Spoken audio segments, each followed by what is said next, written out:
Hi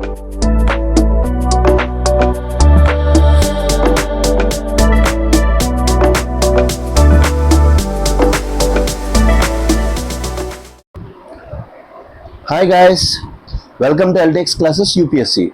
I'm your Manish Patwada, your daily Hindu analysis current affairs educator. Hope you all guys are doing good and okay. So now we are into 7th month of comprehensive Hindu analysis.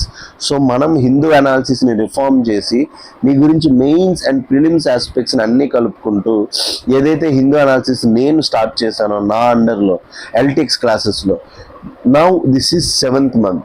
I'm feeling very very very very honoured to deal with Hindu analysis of LTX classes. ఎందుకంటే as a పర్సన్గా నాకు ఇది చాలా అంటే చాలా grow చేసింది and మీ అందరికీ దగ్గర చేయడంలో కూడా ఇది చాలా అంటే చాలా ఇంపార్టెంట్ రోల్ ప్లే చేసింది. I'm feeling very very happy and blessed that I have taken Hindu analysis and stood up to it. So డెడికేషన్తో 6 months చేయడం అనేది మీరు కూడా ఇక్కడ నుంచి ఒక క్వాలిటీ తీసుకోవచ్చు. ఎనీ టైం ఎవరు వీడియో చూసినా చూడకపోయినా, మీకు సెలవులు ఉన్నా సెలవులు లేకపోయినా, I have consistently done Hindu analysis. So దీన్ని బట్టి మీకు ఒకటి తెలుస్తుంది, ఏ పనైనా సరే కరెక్ట్గా కంటిన్యూస్గా చేస్తే రిజల్ట్స్ అనేవి వాటంతట అవే వస్తాయి అన్నమాట. దానికి రీజన్ ఇదే. So this is the 7th month. Thank you very much for supporting our Hindu analysis. I hope this will continue. అలా ముందుకు వెళ్తూనే ఉంటుంది. మీరు ఇంకా మంచిగా నాలెడ్జ్ నేర్చుకోవాలని కోరుకుంటున్నాను. Let's get started with our analysis. So మన దగ్గర ఫ్లాగ్షిప్ కోర్స్ యూపీఎస్సీ ఇన్ఫినిటీ అంటేనే తెలిసింది కదా. మీకు యూపీఎస్సీ ర్యాంక్ వచ్చినంత వరకు ఎల్టీఎక్స్ క్లాసెస్లో ప్రతి కోర్స్ కూడా మీకు అవైలబుల్గా ఉంటుందన్నమాట. సో ప్రతి లైవ్ ప్లస్ రికార్డెడ్ సెషన్ మీకు ఎల్టీఎక్స్ క్లాసెస్లో అవైలబుల్గా ఉంటుంది. సో మన యూపీఎస్సీ ఇన్ఫినిటీ కోర్స్ లోపల మీకు దొరికే ఏంటంటే first GS prelims plus mains రెండు కూడా ఇంటిగ్రేటెడ్గా టాప్ లెవెల్ ఫ్యాకల్టీ చేత టీచ్ చేయించబడుతుంది. Top level faculty. So top level faculty అంటే those faculty who have written mains, UPSC mains 2 సార్లైనా రాసి ఉండాలి, ఇంకా ఇంటర్వ్యూకి వెళ్ళి ఉండాలన్నమాట. అలాంటి ఫ్యాకల్టీ చేత మీకు డీల్ చేయించబడుతుంది. ఎందుకు ఇంటర్వ్యూ వరకు వెళ్ళిన ఫ్యాకల్టీ, మెయిన్స్ వరకు వెళ్ళిన ఫ్యాకల్టీ అని నేను చెప్తున్నానంటే, వాళ్ళైతేనే మీకు కరెక్ట్గా యూపీఎస్సీకి తగ్గట్టు కంటెంట్ ఇస్తారు. ఏ టాపిక్లో నుంచి ఏది ప్రిలిమ్స్కి ఇంపార్టెంట్, ఏది మెయిన్స్కి ఇంపార్టెంట్ అనేది మీకు డిస్టింగ్విష్ చేసుకోవడం కష్టం. బట్ యూపీఎస్సీ మీద పట్టున్న ఎక్స్పీరియన్స్ ఉన్న ఫ్యాకల్టీ మీకు చాలా అంటే చాలా ఈజీగా హెల్ప్ చేస్తారనమాట. Next NCERT foundation. Toppers videos మీరు చూస్తూనే ఉంటారు. ఎన్సీఆర్టీస్. సార్ ఎట్లా మీరు ప్రిపరేషన్ స్టార్ట్ చేశారు, మేడం మీరు ఎట్లా ప్రిపరేషన్ స్టార్ట్ చేశారంటే ప్రతి ఒక్కరు చెప్పేది ఒకటే, ఎన్సీఆర్టీస్. సో ఎల్టీఎక్స్ క్లాసెస్ కూడా ఎన్సీఆర్టీస్ మీరు డైరెక్ట్గా చదివితే మీకు అర్థం కాదు కాబట్టి మనం ఫ్యాకల్టీ చేత ఎక్స్ప్లెయిన్ చేయించాం. ఎన్సీఆర్టీస్ని మనం ఫ్యాకల్టీ చేత ఎక్స్ప్లెయిన్ చేయించాం అనమాట. సో ఫ్యాకల్టీ ఎన్సీఆర్టీ లైన్ ప్రతి ఎన్సీఆర్టీని ఎక్స్ప్లెయిన్ చేశారు. సో దీనివల్ల బెనిఫిట్ ఏంటంటే మీరు ఎన్సీఆర్టీస్ అన్ని ప్రిపరేషన్ అయిపోయిన తర్వాత మన క్లాసెస్కి వచ్చినప్పటికీ మొత్తం మీకు బేసిక్స్ అన్ని కవర్ అయిపోయి ఉంటాయి. అప్పుడు మీరు అడ్వాన్స్ లెవెల్లో మిమ్మల్ని తీసుకెళ్ళడానికి మాకు ఈజీ అవుతుంది అనమాట. Third, current affairs. So current affairs will play a crucial role in a UPSC journey. ఎందుకు నిన్నే చూసారు, యుఎస్ వెళ్ళి ఇరాన్ మీద అటాక్ చేసింది, ఇజ్రాయెల్ వెళ్ళి ఇరాన్ మీద అటాక్ చేసింది. So world is changing in a dynamic way. World చాలా అంటే చాలా డైనమిక్ వేలో చేంజ్ అవుతుంది కాబట్టి current affairs will play a very key role. Either it may be prelims, mains, interview. 3 స్టేజెస్లో ఏ స్టేజ్ అని అవనియండి, కరెంట్ అఫైర్స్ కంటూ దానికంటూ ఓన్ రోల్ ఉంది. So current affairs playing a very important role కాబట్టి కరెంట్ అఫైర్స్ని మనం నెగ్లెక్ట్ చేయకూడదు. So current affairs Hindu analysis ఏదైతే ప్రెస్టీజియస్ హిందూ అనాలిసిస్ ఉందో అది నేను డీల్ చేస్తున్నాను. ఇంకా నైట్ PT365 కరెంట్ అఫైర్స్ యాప్లో ఉంటుందన్నమాట. ఇయర్ రౌండ్ కరెంట్ అఫైర్స్ అన్ని సబ్జెక్ట్స్ డీల్ చేస్తున్నాం. సో ప్రెసెంట్ పాలిటీ అవుతుంది, నెక్స్ట్ ఎకానమీతో స్టార్ట్ చేస్తున్నాను. సో చూసుకోండి, మీతో పాటు ఎవరైతే కో ఆస్పిరెంట్స్ ఉన్నారో వాళ్ళందరూ గెయిన్ అయిపోతున్నారు. సో మీరు ఎప్పుడైతే ఈ కరెంట్ అఫైర్స్ ఎన్నింటి లోపల కూడా అప్డేటెడ్గా ఉంటారో అప్పుడే ప్రిలిమ్స్ అవ్వడానికి, మెయిన్స్ అవ్వడానికి ఛాన్సెస్ ఎక్కువగా ఉంటాయి. కరెంట్ అఫైర్స్లో ఎప్పుడైతే మీరు ల్యాకింగ్ అయిపోతారో అప్పుడు ఎగ్జామ్ కూడా మనకు దూరంగా వెళ్ళిపోతుంది. Next last test series. మనం ఎంత చదివినా ఏం చేసినా test series plays a crucial role. Prelims test series mains answer writing. Prelims test series మన దగ్గర ఉన్న బెనిఫిట్ ఏంటంటే video explanation. Faculty will explain the video. Test సిరీస్ని ఫ్యాకల్టీ అనే వాళ్ళు ఎక్స్ప్లెయిన్ చేస్తారు. యూపీఎస్సి మోడల్లో క్వశ్చన్స్ని రెడీ చేయిస్తున్నాం. టాప్ లెవెల్ ఎవరైతే కంటెంట్ క్రియేటర్స్ ఉంటారో వాళ్ళతో క్వశ్చన్స్ రెడీ చేయించి ఫ్యాకల్టీ మీకు వీడియో ఎక్స్ప్లెనేషన్ చేస్తారు టెస్ట్ సిరీస్. దీనివల్ల 2 బెనిఫిట్స్ ఉంటాయి. ఒకటి, మంచి మంచి క్వశ్చన్స్ సాల్వ్ చేస్తారు యూపీఎస్సీ మోడల్లో. సెకండ్, ఎవరైతే ఫ్యాకల్టీ ఉన్నారో వాళ్ళు ఎక్స్ప్లెయిన్ చేయడం వల్ల మీకు ఆ ఏరియా ఇన్ అండ్ అరౌండ్ ఉన్న కాన్సెప్ట్స్ కూడా క్లియర్ అయిపోతాయి. And last, mains answer writing. Answer writing plays very crucial role. మీకు ర్యాంక్ రావాలంటే మెయిన్స్ ఆన్సర్ రైటింగ్ అనేది ఒక మోస్ట్ ఇంపార్టెంట్ రోల్ ప్లే చేస్తుంది. మన దగ్గర మెయిన్స్ 365 ప్రోగ్రామ్ రన్ అవుతుంది. ఈ మెయిన్స్ 365 ప్రోగ్రామ్ యొక్క ప్రత్యేకత ఏంటంటే ఎవ్రీడే ఒక క్వశ్చన్ ఇచ్చి మీకు ఎలా రాయాలో చెప్పి మీరు రాసిన తర్వాత మీ యొక్క ఆన్సర్ని అనలైజ్ చేసి ఎక్కడ మిస్టేక్స్ చేస్తున్నారో చేసి మీకు ఒక మోడల్ ఆన్సర్ ఇచ్చే ప్రోగ్రామ్. దీన్ని చక్రవర్తి సార్ డీల్ చేస్తున్నారు. సో చక్రవర్తి సార్ అనేవాళ్ళు 2 సార్లు యూపీఎస్సీ మెయిన్స్, 2 సార్లు గ్రూప్ 1 మెయిన్స్ రాశారు. ఇంత మంచి మంచి ఫ్యాకల్టీ మీకు ఇప్పుడు ఉండడం అనేది మీ యొక్క అదృష్టం అని చెప్పొచ్చు. ఎందుకంటే 7-8 years వాళ్ళ ఫీల్డ్లో ఉన్నారు. దే నో ఎవ్రీథింగ్, ఏం జరుగుతుంది ఏం జరగట్లేదు అన్నీ కూడా వాటి మీద వాళ్ళకి ఒక ఐడియా ఉంటుంది. సో ఫీజ్ అనేది వెరీ వెరీ మినిమల్. మన దగ్గర 80,000కే వస్తుంది. That too with EMI option. మెయిన్గా రూరల్ స్టూడెంట్స్, పూర్ స్టూడెంట్స్ మైండ్లో పెట్టుకొని మనం ఈ అవైలబిలిటీ ఆఫ్ ఫ్లెక్సిబిలిటీ పెట్టాం. 80,000 రూపీస్కే వస్తుంది with EMI option and with life time వ్యాలిడిటీతో వస్తుంది అనమాట. ఎల్టీఎక్స్ క్లాసెస్లో ఎలాంటి ఒక ఆపర్చునిటీ స్టేట్లో ఎక్కడా లేదు. సో తెలుగు మీడియంలో కూడా అందుబాటులో కలదు. ఏదైతే మీరు ఇంగ్లీష్ మీడియం అనుకుంటున్నారో కోర్స్ తెలుగు మీడియంలో కూడా ఉంది. ఆఫ్లైన్ క్యాంపస్ మంది విశాఖపట్నంలో ఉంది. MVP సెక్టార్ 8 లోపల ఆఫ్లైన్ క్యాంపస్ ఉంది. So though students who are interested మీరు అందరూ కూడా పర్చేస్ చేసుకోవచ్చు అనమాట. Fees valid only till 31st March. ఈ ఫీజు ఏదైతే ఉందో మళ్ళీ April 1st నుంచి ఫీజెస్ పెరిగే ఛాన్సెస్ ఉన్నాయి. అప్పటి లోపల కోర్సెస్ పర్చేస్ చేసుకునే వాళ్ళకి చాలా చాలా బెనిఫిట్ అవుతుంది. Contact this number 7893899553. ఈ నంబర్ కాంటాక్ట్ చేయండి. You will get all the details అనమాట. కోర్స్ గురించి అన్ని డీటెయిల్స్ మీకు తెలుస్తాయి. భారతి మ్యామ్ ఉంటారు. She will talk with you cordially. మీ నీడ్స్ బట్టి, మీ దాన్ని బట్టి మీకు యాప్ని ఆర్ కోర్సెస్ని సజెస్ట్ చేస్తారు. Download our LTX classes app. Next, optionals. So optional అంటే అందరికీ తెలిసిందే, it is a very big subject. So మనం కూడా ఏం చేసామంటే బయట ఉన్న ఆప్షన్స్లో కాకుండా ఆప్షన్స్లో కూడా ఇన్ఫినిటీ ఇంట్రడ్యూస్ చేసాం అనమాట. మీరు ఆప్షనల్ నేర్చుకున్నంత వరకు, మీకు వచ్చినంత వరకు ప్రతిదీ లైవ్ ప్లస్ రికార్డెడ్ క్లాసెస్ మీకు అవైలబుల్గా ఉంటుంది. బయట బాగా కోచింగ్ సెంటర్స్లో కాస్ట్ ఎక్కువ, బట్ మన దగ్గర ఉన్న ఆప్షనల్స్ అనేవి బయట 70,000 అయితే మన దగ్గర విత్ ఇన్ఫినిటీ మీకు 30,000కి వస్తుంది. ఎలాంటి ఒక ఆపర్చునిటీ అక్కడ వెరీ లిమిటెడ్ ఇన్స్టిట్యూషన్స్లో ఉంటుంది. మీరు కావాలంటే డెమో క్లాసెస్ వినండి. డెమో యాక్సెస్ తీసుకొని క్లాసెస్ వినిన తర్వాతే పర్చేస్ చేసుకోండి. నేనైతే ఒకటి సజెస్ట్ చేస్తాను, ఫస్ట్ లిజన్ డెమో వినిన తర్వాతే మీకు నచ్చిన దాని ప్రకారం తీసుకోండి. సో మన దగ్గర ఉన్న optionals PSIR, pub ad, sociology, anthropology, Telugu literature. మన దగ్గర ఉన్న ఆప్షన్స్ ఈ 5 ఆప్షన్స్ మన దగ్గర ఉన్నాయి. బయట ఉన్న ఆప్షన్స్తో పోలిస్తే మన ఆప్షన్స్ అనేవి ఆఫ్ కాస్ట్కి వస్తాయి.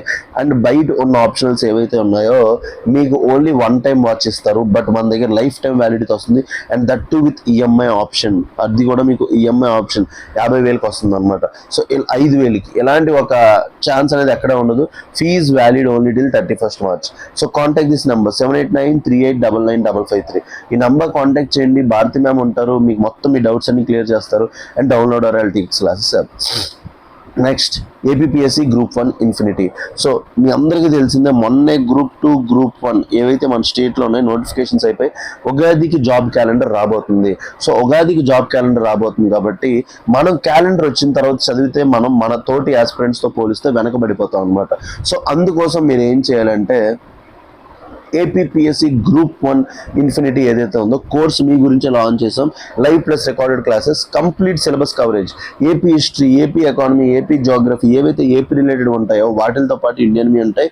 ఎన్సీఆర్టీస్, మీకు కూడా ఎన్సీఆర్టీ ఫౌండేషన్ ప్రొవైడ్ చేస్తాం. Prelims test series, current affairs and mains answer writing. So APPSC group 1 infinity వాళ్ళకి ఇది ఒక బంపర్ బనాన్సా అనమాట. ఎందుకంటే యూపీఎస్సీ ఫ్యాకల్టీ మీకు డీల్ చేస్తారు. బయట మీకు ఏపీపీఎస్సీ గ్రూప్ 1 కానీ గ్రూప్ 2 కానీ యూపీఎస్సీ ఫ్యాకల్టీ డీల్ చేయరు. బట్ మన ఇన్స్టిట్యూట్లో బెనిఫిట్ ఏంటంటే UPSC faculty will deal with it. Fees 70,000 with EMI option మీకు 5,000కి వస్తుంది. Offline classes available in Visakhapatnam. మీకు ఆఫ్లైన్ క్లాసెస్ అనేవి విశాఖపట్నంలోనే అవైలబుల్గా ఉంది. That too with life time validity. మీకు ప్రతి కోర్స్ కూడా లైఫ్ టైం వ్యాలిడిటీ వస్తుంది. ఇంకా తెలుగు మీడియంలో కూడా అందుబాటులో కలదు. So contact this number 7893899553. ఈ నెంబర్ కాంటాక్ట్ చేయండి. మీకు మొత్తం అన్ని క్లాసెస్ గురించి డీటెయిల్స్ తెలుస్తాయి అనమాట.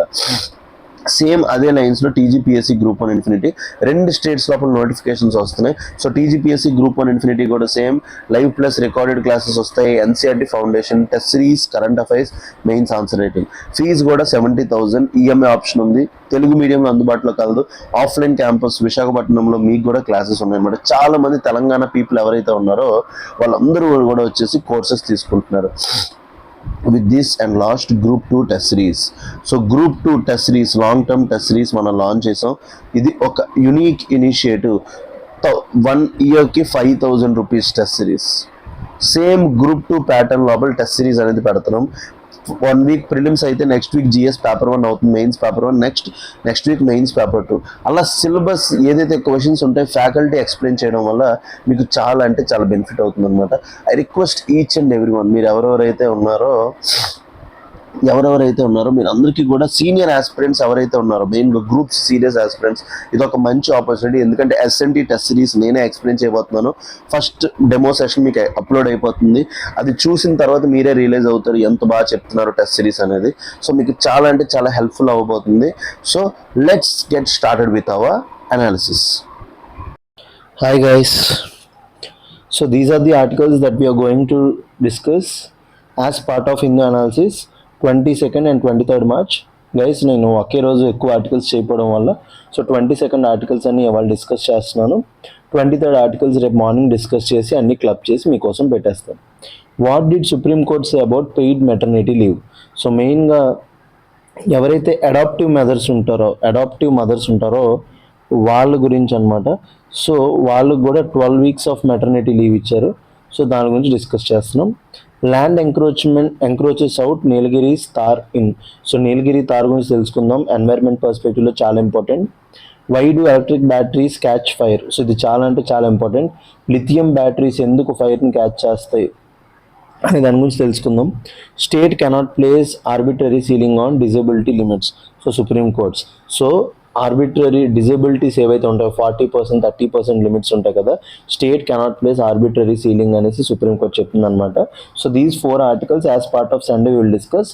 సో మండే లోపల ఉన్న ఆర్టికల్స్ అన్నీ కలిపేసి మీకు ఒక కాంప్రిహెన్సివ్ హిందూ అనాలిసిస్ ఏదైతే ఉందో మీకు మేము ప్రజెంట్ చేస్తాం. What did the supreme court say about paid maternity leave? So రీసెంట్గా జరిగింది. The Supreme Court struck down Section 60 Subclause 4 of Social Security Code 2020. So Social Security Code 2020 లోపల Section 60 Subclause 4ని కొట్టేసింది. Which restricted maternity leave for adopted mothers. చెప్పా కదా, మదర్స్లో 2 types ఉంటారు. ఒకళ్ళేమొంచి చైల్డ్ బీరింగ్ మదర్స్, ఇంకొకళ్ళేమొంచి అడాప్టివ్ మదర్స్. అడాప్టివ్ మదర్స్ అంటే వాళ్ళకి పిల్లలు పుట్టరు కానీ వాళ్ళ పిల్లల్ని అడాప్ట్ చేసుకుంటారు. చైల్డ్ బీరింగ్ మదర్స్ అంటే వీళ్ళు పిల్లల్ని కనగలరు. బట్ ఒకటి గుర్తుపెట్టుకోండి, మదర్ అంటే మదరే. కనకపోయినా తను పెంచుతుందంటే తను ఇవ్వాల్సిన బేసిక్ సర్వీసెస్ ఏవైతే మదర్ చేయాల్సిన పనులు ఉంటాయో అన్నీ కూడా చేయాలన్నమాట. అలాంటి దాన్ని రెస్ట్రిక్ట్ చేసింది ఏంటి? Section 60 Subclause 4 of social security code which restricted maternity leave for adoptive mother's only if adaptive child was below 3 months. So only 3 monthsకి ముందు అడాప్ట్ చేసుకుంటేనే వాళ్ళకి లీవ్ వస్తుందంట, లేకపోతే రాదంట. సో దాన్ని సుప్రీంకోర్టు కొట్టేసింది. The court held that such a condition is arbitrary and discriminatory. So ఏదైతే అలాంటి పని ఉందో అది arbitrary and discriminatory and affirm that adoptive mothers and entitle to 12 weeks of paid maternity leave. So మొత్తం 12 weeks of paid maternity leave ఇస్తాం irrespective of child's age at adoption. So నువ్వు ఎన్ని సంవత్సరాల పిల్లల్ని అడాప్ట్ చేసుకున్నా పర్లేదు, you will get 12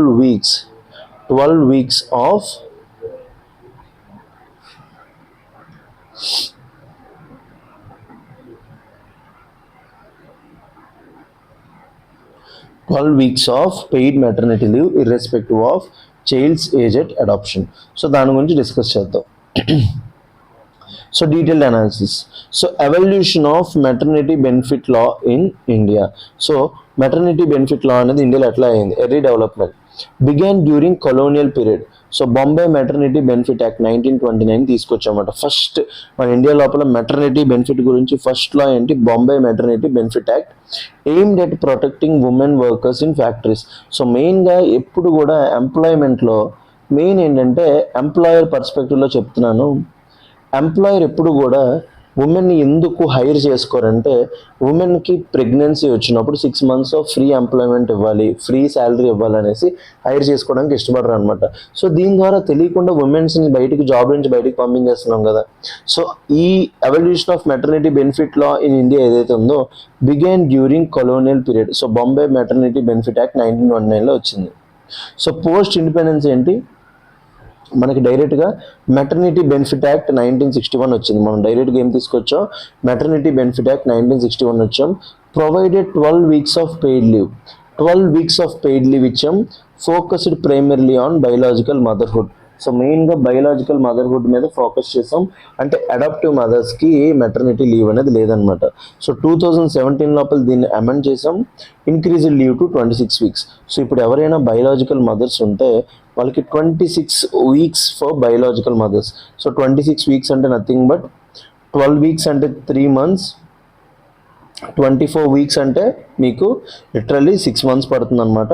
so 26 weeks for biological mothers. Introduced 12 weeks for adoptive mothers and commissioning surrogate mothers. So ఎవరైతే surrogacy చేస్తుంటారో వాళ్ళకి, ఇంకా అడాప్టివ్ మదర్స్ ఎవరైతే ఉంటారో వాళ్ళకి 12 weeks ఆఫ్ లీవ్ ఇవ్వడం స్టార్ట్ చేస్తాం అనమాట. However restricted it to the case where child was below 3 months. So adoptive మదర్స్కి మెయిన్ ప్రాబ్లం లేకపోతే మెయిన్ క్లాజ్ ఏం పెట్టామంటే బిలో 3 months ఉంటేనే 12 weeks ఆఫ్ పెయిడ్ లీవ్ ఇచ్చాం, లేకపోతే లేదని చెప్పాం అనమాట. So this created structural exclusion. So దీనివల్ల ఏమైంది? స్ట్రక్చరల్ ఎక్స్క్లూజన్ క్రియేట్ అయింది. As most adoptions in India involve older children. So మెయిన్గా అడాప్షన్ అనేది మీ అందరు సినిమాల్లో చూసే ఉంటారు. పిల్లలకి కొంత ఏజ్ వచ్చాక అడాప్ట్ చేసుకుంటుంటారు. మరీ చిన్నప్పుడు అనేది అడాప్ట్ చేసుకోవడం కష్టం కాబట్టి. So why section 60 subclause 4.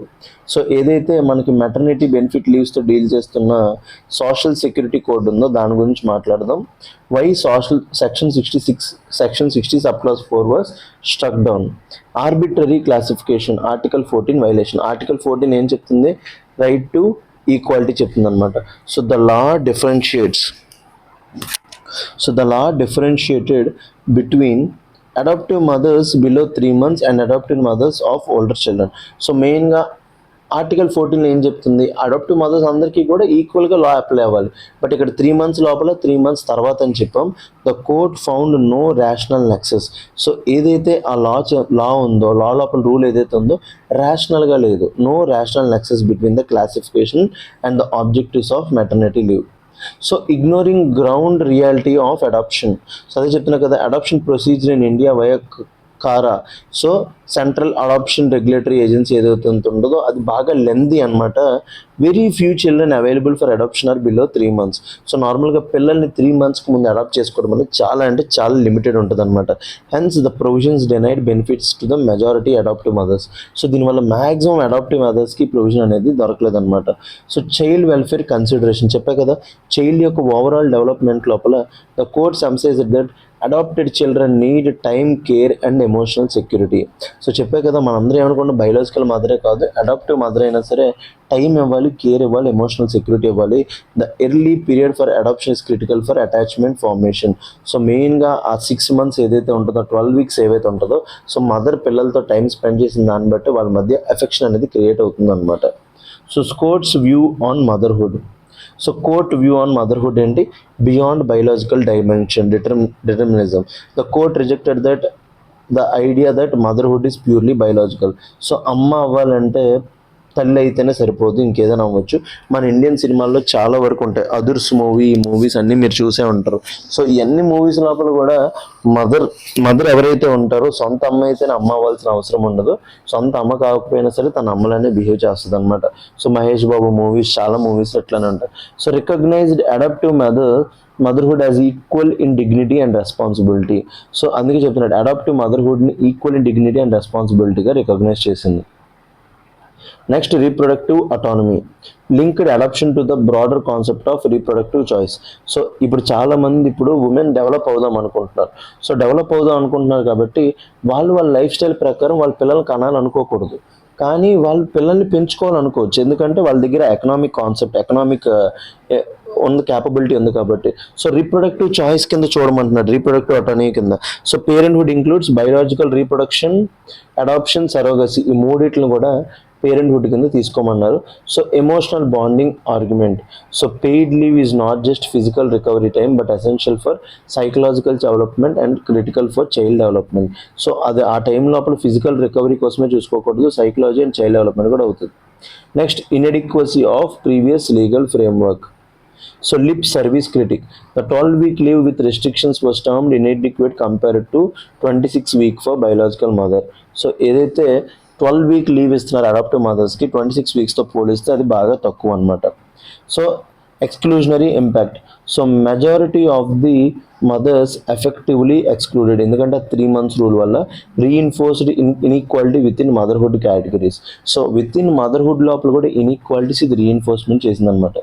So development concepts ఏంటి, older adoptive children often come from institutional care, need greater emotional support. చెప్పా కదా, చాలామంది ఎవరైతే పిల్లలు సినిమాల్లో చూపిస్తుంటారో ఇన్స్టిట్యూషనల్ కేర్ నుంచి వస్తారనమాట, వాళ్ళకి ఎక్కువగా greater emotional support was necessary.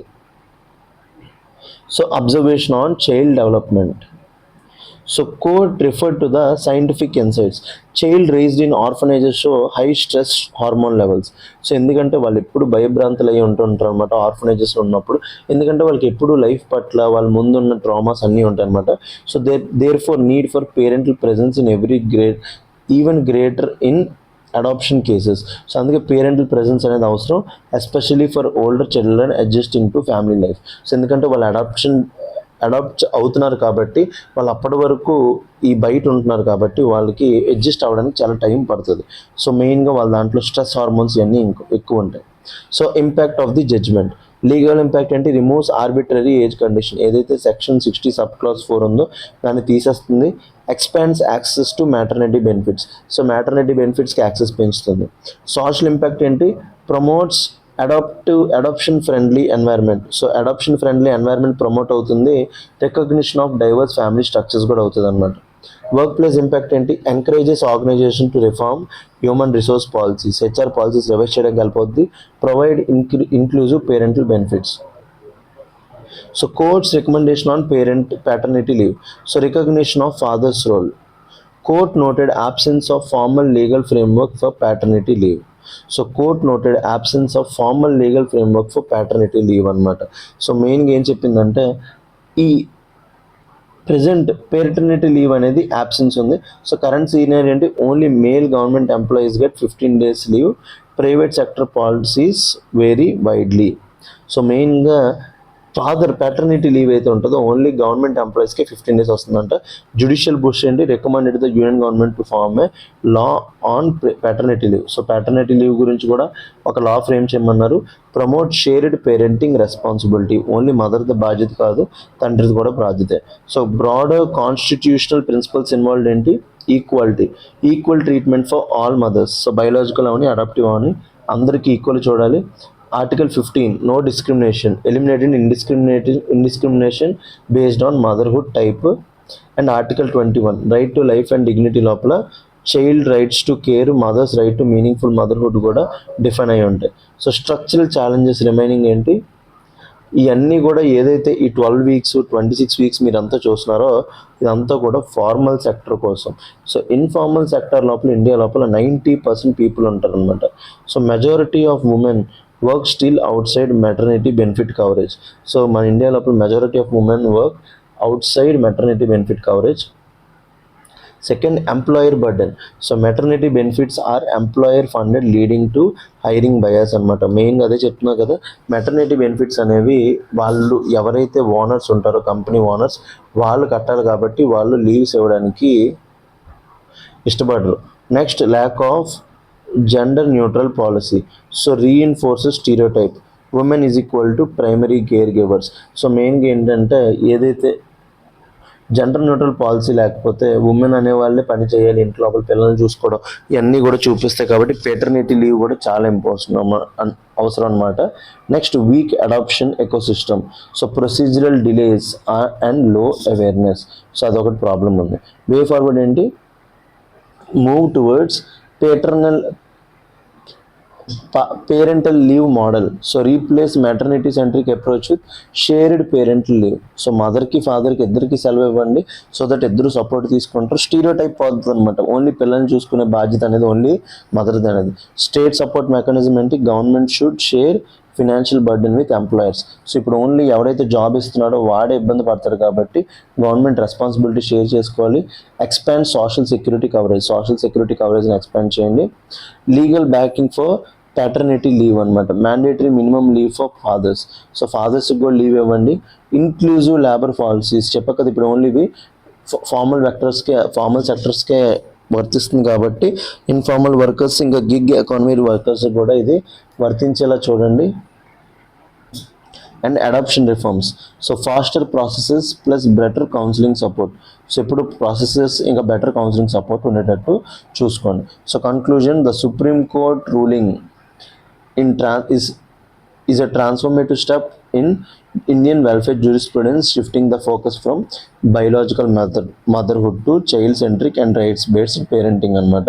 So by recognizing adoptive mothers as equal stakeholders and pushing for paternity leave, the judgment lays the foundation for more inclusive, equitable and modern parental policy framework in India. So చాలా అంటే చాలా important article.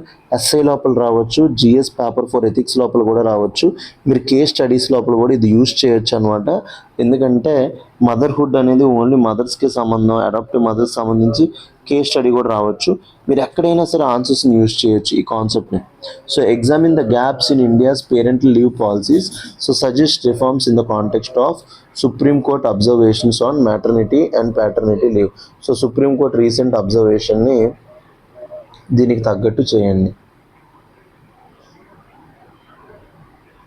So దీనికి సంబంధించి మంచి question అనమాట, మంచిగా రాయండి. Answers రాయకపోతే మనకి యూపీఎస్సీ బాగా దూరం అయిపోతాయి. Land encroaches out Nilgiri tahrs in. So ఏంటి దీని గురించి అనేది చూద్దాం అన్నమాట. So the Chokramudi hills in Idukki Kerala. మెయిన్గా ఇంపార్టెంట్ ఏరియా పేరేంటి? Chokramudi hills in Idukki Kerala, once affected by illegal encroachments and ecological damages, have been restored into a thriving habitat for endangered Nilgiri tahr and Neel Kurunji after government intervention and community resistance. So మీరు అందరూ తెలుసుకోవాల్సింది ఏంటంటే నీలగిరి తార్. So Nilgiri tahr యొక్క IUCN status endangered. And Neelakurinji ఏదైతే ఉందో ఇది flower అనమాట, every 12 years వస్తుంది. దీని యొక్క ఐయుసిఎన్ స్టేటస్ వల్నరబుల్. సో దాని బేస్ మీద క్వశ్చన్ వచ్చే ఛాన్స్ ఉంది. సో ప్రిలిమ్స్ కాన్సెప్ట్, నీలగిరి తార్ టైప్ ఏంటి? మ్యామల్, మౌంటైన్ ఉన్గ్లేట్ అంటారు అనమాట. ఇది సైంటిఫిక్ నేమ్ నీలగిరి ట్రాగస్ హైలోసైరస్ అనమాట. దీని పేరు ఏంటి? Nilgiritragus hylocrius. So endemic to Western Ghats, ఇది ఓన్లీ వెస్టర్న్ ఘాట్స్లో దొరుకుతుంది. మౌంటైనర్ గ్రాస్లాండ్, షోలా గ్రాస్లాండ్స్ అంటారు అనమాట. సో టెంపరేట్ గ్రాస్లాండ్స్ ఏవైతే ఉంటాయో టెంపరేట్ గ్రాస్లాండ్స్ని మనం మౌంటైనర్ గ్రాస్లాండ్స్ షోలా గ్రాస్లాండ్స్ అంటాం. ఇవి ఎక్కడ దొరుకుతాయి అనమాట. వీటి యొక్క కన్జర్వేషన్ స్టేటస్ లోపలికి వెళ్తే IUCN status endangered, IUCN status endangered and wild life protection act 1972 schedule 1 కింద వస్తాయన్నమాట. Key prelim stop, not found outside India, strictly endemic, only Western ఘాట్స్లోనే దొరుకుతాయి. నెక్స్ట్ నీల్ కురించి. సో ఇది ఒక ఫ్లవరింగ్ ప్లాంట్, చెప్పా కదా ఎవ్రీ 12 yearsకి ఒకసారి పుడుతుంది. దీని యొక్క సైంటిఫిక్ నేమ్ స్ట్రోబిలాంథిస్ కుంతియానా. దీని యొక్క సైంటిఫిక్ నేమ్ ఏంటి? Strobilanthes kunthiana. యూనిక్ ఫీచర్స్ ఏంటి? Blooms once every 12 years. So once every 12 yearsకి ఇది పూస్తుంది అనమాట. సో లొకేషన్ వెస్టర్న్ ఘాట్స్లో దొరుకుతుంది. మౌంటైనర్ గ్రాస్లాండ్స్ అంటే found in high altitude regions of Western Ghats. So high altitude regions of Western ఘాట్స్లో దొరుకుతుంది. Characterized by rolling grasslands plus patches of shola forest ఉంటాయి అనమాట. సో ఇది నీలగిరి తార్ని యూనిక్ ఫ్లోరా లైక్ నీల గురించిని సపోర్ట్ చేస్తుంది. సో షోలా ఫారెస్ట్ అంటే ఏంటి? ట్రాపికల్ మౌంటైన్ ఎవర్గ్రీన్ ఫారెస్ట్ అంటే ఏంటి? Temperate forest. So so temperate forest in tropical region ఏమంటాం, షాలో ఫారెస్ట్ అంటాం. Found in valleys అమిడెస్ట్ grass lands, high biodiversity and water retention capacity ఉంటుంది. ఎండమిక్ స్పీషీస్ అంటే species restricted to specific geographic reason, ఒక geographic reason లోపల species ఉంటుంది, దాన్ని ఏమంటాం endemic అంటాం. ఎగ్జాంపుల్ నీలగిరి తార్, లయన్ టైల్డ్ మకాక్, ఇలాంటివన్నిటిని కూడా ఏమంటాం endemic. So consider the following statements regarding the Nilgiri Tar. It is endemic to Western Ghats. ఇందాక చెప్పాం కదా, it is endemic to Western Ghats. It's classified as vulnerable. Then యొక్క IUCN status ఏం చెప్పాను మీకు, endangered. Vulnerable ఏంటి, నేల గురించి. So second statement wrong. It inhabits montane grasslands. So montane grasslands లో ఉంటుంది. ఎన్ని స్టేట్మెంట్స్ రైట్ అంటే which of the following statements is all correct అంటే 2 statements correct, first statement and third. So UPSC లోపల ఇప్పుడు వచ్చే క్వశ్చన్స్ అన్నీ తెలియాలి మనకి, లేకపోతే మనం దొరికిపోతున్నాం అనమాట. సో చాలా అంటే చాలా ఇంపార్టెంట్, మన దగ్గర కాన్సెప్చువల్ డెప్త్ అనేది చాలా ఉండాలి. Third, why do electric vehicle batteries catch fire? So ఎందుకు ఎలక్ట్రిక్ వెహికల్ బ్యాటరీస్, మీరు ఎప్పుడు చూసే ఉంటారు ఇన్స్టాగ్రామ్లో వాటిలో కోవిడ్ టైంలో ఎలక్ట్రిక్ వెహికల్ కాలిపోవడం అన్నీ కూడా. సో దాని గురించి చూద్దాం రండి. So a fire accident in Indore involving electric vehicle raised concerns about battery safety. The article explains the causes of EV battery fires, risk involved and safety measures for industry and users అన్నమాట. So EV batteries గురించి మాట్లాడుతున్నాడు. So మెయిన్గా ఏంటంటే lithium ion batteries. So lithium ions లోపల లిథియంను వాడతాం అనమాట, Li+, used in EVs, smart phones and laptops. ఎందుకంటే లిథియంకి ఎనర్జీ డెన్సిటీ అనేది ఎక్కువ. ఎనర్జీ డెన్సిటీ నార్మల్గా మీకు బ్యాటరీ సైజ్ చిన్నగా ఉండాలంటే ఎనర్జీ డెన్సిటీ ఎక్కువ ఉండాలి. లిథియం బ్యాటరీస్కి ఎనర్జీ డెన్సిటీ అనేది 3 కిలో ఎలక్ట్రాన్ వాల్ట్ ఎక్కువ ఉంటుంది. అందుకోసం అట్లా ఈవీస్ లోపల, స్మార్ట్ ఫోన్స్ లోపల వాడతాం. అదే చెప్తున్నాడు, high energy density and rechargeable. So ఈ బ్యాటరీస్ని ఒకసారి తీసి పక్కన పడేలో మనం రీఛార్జ్ చేస్తూ ఉంటాం. కాంపోనెంట్ ఏమేమి ఉంటుంది, anode and cathode and electrolyte. So anode ఉంటుంది, క్యాథోడ్ ఉంటుంది అండ్ ఎలక్ట్రోలైట్ ఉంటుంది. Prelim strap, not free from fire risk despite being efficient. So ఇవి ఎంత ఎఫిషియంట్ అయినా సరే ఫైర్ అనేవి వీటికి అంటుకుంటూ ఉంటాయి అన్నమాట. So that is the main reason. So thermal runaway. So thermal runaway ఏంటి, a chain reaction where increase in temperature, more heat generation, uncontrollable rise. So నార్మల్గా టెంపరేచర్ రైజ్ అయితే ఏమవుతుంది అంటే దీన్ని ఏమంటాం థర్మల్ రన్ అవే అంటాం అనమాట. మెయిన్గా టెంపరేచర్ రైజ్ అయిపోతూ ఉంటుంది. సో థర్మల్ రన్ అవే ఏంటి, increase in temperature, more heat generation and uncontrollable rise, leads to fire or explosion. Keyword ఏంటి, self sustaining overheating. So ఓవర్ హీటింగ్ని ఈ సిస్టమే సపోర్ట్ చేస్తుంది అనమాట. సో నార్మల్గా టెంపరేచర్ రైజ్ అవుద్ది, మోర్ హీట్ జనరేట్ అయ్యింది, అన్కంట్రోలబుల్ రైజ్ అవుద్ది. సో బ్యాటరీ మేనేజ్మెంట్ సిస్టమ్స్కి వస్తే electronic systems in EVs. So functions ఏంటి, కంట్రోల్స్ టెంపరేచర్స్. మెయిన్గా ఈవీస్ లోపల ఎలక్ట్రానిక్ సిస్టమ్స్ టెంపరేచర్ని కంట్రోల్ చేస్తే, prevents overcharging, monitors battery health. So టెంపరేచర్ని control చేస్తే, ఓవర్ ఛార్జింగ్ని కాపాడుతాయి అండ్ మానిటర్స్ బ్యాటరీ హెల్త్ అనమాట. దాన్ని ఏమంటాం బ్యాటరీ మేనేజ్మెంట్ సిస్టమ్ అంటాం. So causes of EVs battery fires ఏంటంటే మెయిన్గా ఓవర్ ఛార్జింగ్, ఎక్కువ ఛార్జ్ చేయడం వల్ల హీట్ ఎక్కువ అయిపోద్ది, internal short circuit, physical damage and manufacturing defects. So prelims tip ఏంటి, can be both internal and external causes, బయట నుంచి రావచ్చు, లోపల నుంచి రావచ్చు. So external factors affecting batteries. India లాంటి కంట్రీస్లో లిథియం బ్యాటరీస్కి మెయిన్ ప్రాబ్లం ఏంటి, high temperatures, heat wave, summer season, direct sunlight exposure, ఇంకా ఫ్లడ్డింగ్. సో ఫ్లడ్డింగ్ అప్పుడు వాటర్స్ లోపలికి వెళ్ళి షార్ట్ సర్క్యూట్ అవుద్ది అనమాట. సో సాలిడ్ స్టేట్ బ్యాటరీస్ ఏంటి, uses solid electrolyte instead of liquid. Advantages ఏంటి, safer, less fire risk, higher efficiency ఉంటాయి అనమాట. So AIS 156 standard. So India safety standard for EV batteries. So ఎప్పుడైనా మీరు AIS 156 చూసుకోవాలన్నమాట, ఇదే safety standard for EV batteries in India. Includes ఏంటి, thermal propagation test ఉంటుంది, fire resistance ఉంటుంది, battery safety checks చూస్తుంది అనమాట. So importance for regulation based questions. So consider the following statements regarding lithium ion batteries. They are commonly used in EVs and portable electronics. ఎందుకు, అవి rechargeable కాబట్టి. They have zero risk of catching fire. చెప్తున్నాం కదా, EV vehicles అంటేనే catching fire అనమాట. ఎక్కువగా temperatures పెరిగినప్పుడు under normal and abnormal conditions అంటే స్టేట్మెంట్ రాంగ్ అవుతుంది. They generate heat during charging and discharging cycles. So obviously మీరు ఫోన్ ఛార్జ్ చేసినప్పుడు ఎప్పుడైనా మీ ఫోన్ పట్టుకుంటే అది కొంచెం వేడిగా ఉంటుంది, ఎందుకంటే ఆ టైం లోపల అది హీట్ జనరేట్ చేస్తుంది కాబట్టి. So third statement is also right. So which of the following statement is or corrected అంటే ఓన్లీ 2 అని పెట్టాలి. సో ఎందుకు used in EVs and electronics అది okay, not risk free. So అవి ఫైర్ని క్యాచ్ చేసే ఛాన్సెస్ ఎక్కువ ఉంటాయి అన్నమాట. And last article for today అంటే సండే పార్ట్లో state cannot place arbitrary ceiling on disability limits, Supreme Court. So state cannot place arbitrary limits on disability limits. So disabilities ఎవరైతే ఉంటారో వాళ్ళకి రెస్ట్రిక్షన్స్ పెడతారు కదా, 40%, 30% క్వార్టర్స్, వాటి మీద ఆర్బిట్రరీ లిమిట్స్ పెట్టలేరు. ఆర్బిట్రరీ అంటే నచ్చినట్టు లిమిట్స్ పెట్టలేరు అనేసి చెప్తుంది అనమాట. ఎవరు? సుప్రీం కోర్ట్ చెప్తుంది. సో చూద్దాం రండి. Supreme Court ruled that state cannot impose arbitrary upper limits on disability percentages to deny employment opportunities, especially when candidates are otherwise capable of performing the job with reasonable accommodation. So నార్మల్గా ఇష్టం వచ్చినట్టు వీళ్ళు జాబ్కి eligible కాదు అదనేసి state ఇష్టం వచ్చినట్టు పెట్టలేదు అనేసి సుప్రీం కోర్ట్ చెప్తుంది. సో చాలా అంటే చాలా ఇంపార్టెంట్ కోర్ ఇష్యూ ఏంటి, a candidate with 60% disability was denied appointment. So అతని దగ్గర 60%, నార్మల్గా 40% కన్నా ఎక్కువ ఉంటే అతనికి డిజబిలిటీ లోపల ఎంప్లాయ్మెంట్ ఇవ్వాలన్నమాట. A candidate with 60% disability was denied appointment. ఎందుకు? ఎగ్జామ్లో అప్పుడు క్లియర్ చేశాడు being functionally capable. The state imposed a upper ceiling of 60% disability which excluded the candidate. మెయిన్గా 60% డిజబిలిటీ పెట్టడం వల్ల క్యాండిడేట్ని బయటకు తీసానమాట.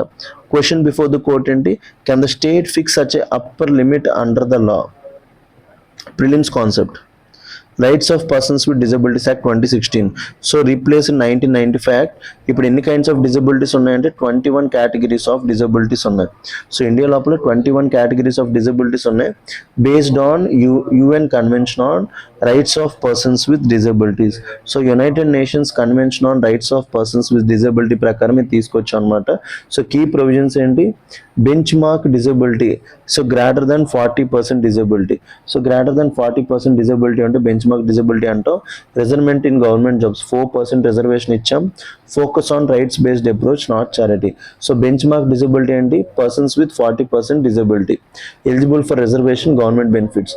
రీజనబుల్ అకామిడేషన్ ఏంటి, necessary modifications or adjustments to ensure equal participation. వాళ్ళ గురించి కొన్ని చేంజెస్ తీసుకొని రావాలి. ఎగ్జాంపుల్స్ ఏంటి, అసిస్టివ్ డివైజెస్. ఎవరికైనా చెవు వినబడదు అనుకోండి, అందుకే ఇప్పుడు నేను వర్క్ చేస్తున్న డిపార్ట్మెంట్లో ఒక అబ్బాయికి కూడా హీరింగ్ ఎయిడ్ ప్రాబ్లం ఉంది. సో అసిస్టెడ్ డివైజెస్ ఇవ్వడం, ఫ్లెక్సిబుల్ వర్క్ కండిషన్స్ ఇవన్నీ కూడా ప్రమోట్ చేయడం. సో కోర్ ప్రిన్సిపల్స్ అంటే డిజబిలిటీ. సో ఆర్టికల్ 14 ఏం చెప్తుంది, equality before law, prohibits arbitrary classification, requires reasonable classification, rational access, used by supreme court to struck down arbitrary disability ceiling. So article 14 లోపల ఏం చెప్తుంది, arbitrary classification prohibit చేస్తుంది. So reasonable classification, rational access అనేది చాలా అంటే చాలా important అనమాట. So substantive versus formal equality. So formal equality అంటే same treatment for all, substantive equality అంటే adjustment for disadvantaged groups. So మెయిన్గా సబ్స్టాంటివ్ ఈక్వాలిటీ మీద ఫోకస్ చేయాలి. So representation of peoples with disability act promote substantive equality. So United Nations convention on rights of persons with disabilities. So international treaty on disability rights, India is a signatory, influenced representation of Peoples with Disabilities Act. So consider the following statements. The Representation of Peoples with Disabilities Act 2016 prescribes minimum disability threshold for availing benefits. So minimum కాదు, maximum పెడుతుంది అనమాట. So అదే అంటే minimum 40% ఉండాలన్నమాట. So first statement is right. The act also prescribes a maximum disability limit for employment eligibility. So maximum ఏం పెట్టలేదు, minimum 40% ఉండాలని చెప్పింది. మాక్సిమం అనే స్టేట్మెంట్ ఎక్కడ లేదు. Reasonable accommodation is mandatory principle under the act. So obviously వాళ్ళకి assisted devices అట్లాంటివన్నీ ఇవ్వాలి కదా. Which of the following statement is are correct అంటే ఓన్లీ 2. సో చూద్దాం రండి. సో మినిమం ఎంత, 40% ఉండాలి బెంచ్ మార్క్ డిజబిలిటీ అంటాం. మాక్సిమం లిమిట్ లేదు. Reasonable accommodation is mandatory. ఎగ్జామ్లో ఎప్పుడు చూసుకోండి మినిమం ఇచ్చాడా మ్యాక్సిమం ఇచ్చాడు అనేది చాలా ఇంపార్టెంట్ అనమాట. సో చాలా అంటే చాలా మంచి ఆర్టికల్స్ చూసాం. ఆర్బిట్రరీగా సీలింగ్ పెట్టలేరు, state cannot place arbitrary ceiling, disability limits, అది ఆర్టికల్ 14 వైలేట్ చేస్తుందని సుప్రీంకోర్టు చెప్పింది.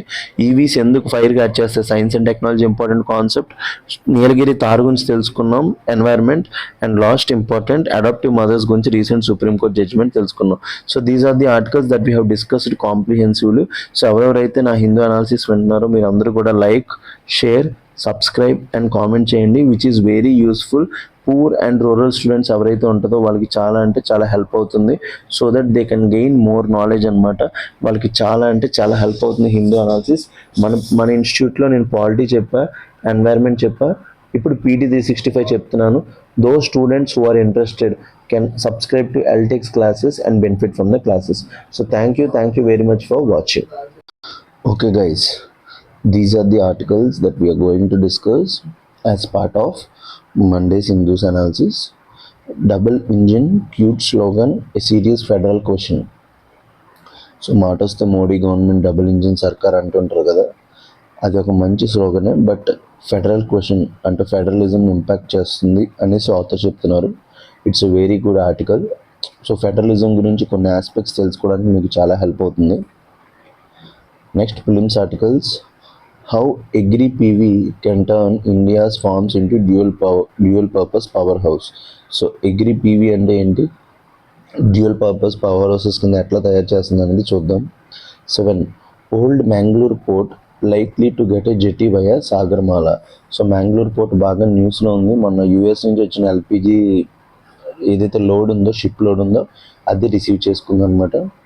Next details out on enquiry prosecution wings of Lokpal. So ఇది చాలా చాలా ఇంపార్టెంట్ అనమాట. సో లోక్పాల్కి ఇప్పుడు ప్రాసిక్యూషన్ వింగ్ అనేది లేదు. సో దాని గురించి ఎంక్వైరీ పెట్టారు.